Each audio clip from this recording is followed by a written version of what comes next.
Қазақты жылқыдан айырған күн, мойнына құлдық қамытын салдырған күн. Мен өзім бір түрлі болып кеттім. Сонша жерден жас балаларым мен қыздарым келе жатқанды бағана. Бұларың не деп көңілім босап кетті. Көңілім бос менің. Жолдарың болсын, аман болыңдар. Сәтті сапар тілейміз. Балапандарым, дескен жеріңе жетіңдер, ауырмаңдар, сылқанмаңдар, аман есен болыңдар. Мынандай болмаған жағдай. Қазір атыс көппен бәлем, мың километр жүреді екен. Бір жерге барып келдейші, бармайды. Ойлап отырмын, бағана көргеннен кейін көңілім босап кетті. Айттым ғой, қайт дедім. Жолыңдарың аман болсын, сәт сапар тілейміз. Кешегі тарих. Қазақтың 300 мыңдай жылқысын қырып тастап, оларды атсыз қалдырсаңдар, тезден бодан болады деген тарихи дерек естеріңізде болар. Әсіре сілтеу болмасын, аша тұяқ қалмасын деген Голошокиннің саясаты, ашаршылық.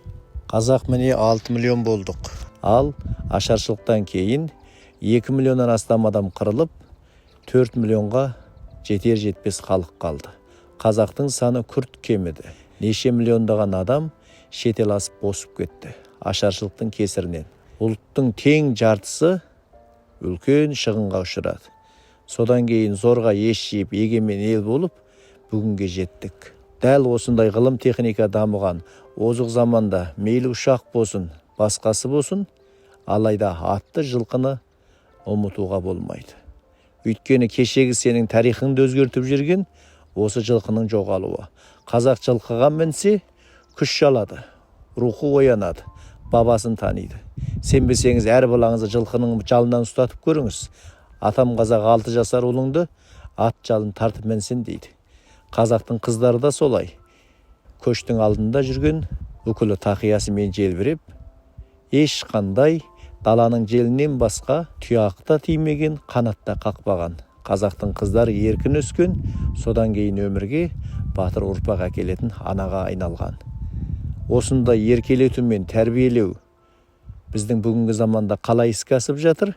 Атпен келе жатқан сонау Қытайдан қазақ еліне Астанаға жетсем деп Жаркент пен Алматының арасындағы кешегі борандарға қарамай жол жүріп келе жатқан жұбай жолаушыларға неге таңғалмасқа? Ұшақта бар, ақшада бар оларда. Алайда ол кешегі тарихты еске алыңыздар. Біз осындай болғамыз, көріңіздер деп келе жатыр.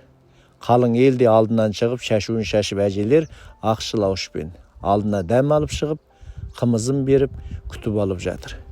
Бүгін 3 қыркүйек Алматыға жақын Нұрлыға жетті, Шелекке жол тартып бара жатыр. Жолда және боран.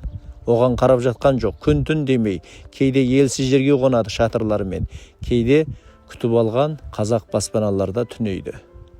Ән айтады, жырлайды, көңілді көтереді. Әне-міне дегенше Алматыға жетсе, одан кейін Астана алыс емес. Ұзын сөздің қысқасы ат тұяғы сүрінбесін. Әрбір ат аунаған жерде түк қалады. Сендер қонып отырған, басып отырған әр қазақтың даласында тарих қалады. Шежіре қалады. Елдің пейілі мен көңілі қалады. Біз Астанадан күтіп алуға дайынбыз. Алматы жұртшылығы аз күнде сендерді зор қошеметпен қабылдайды деген сенімдеміз. Ең бастысы еліміз аман, жұртымыз тыныш, әр қарагөздің көрер қызығы көп болғай. Құрметпен текті қазақ арнасы керек дерек, мен Қанат Бегермек. Жақсы хабарда қайта жүздескенше.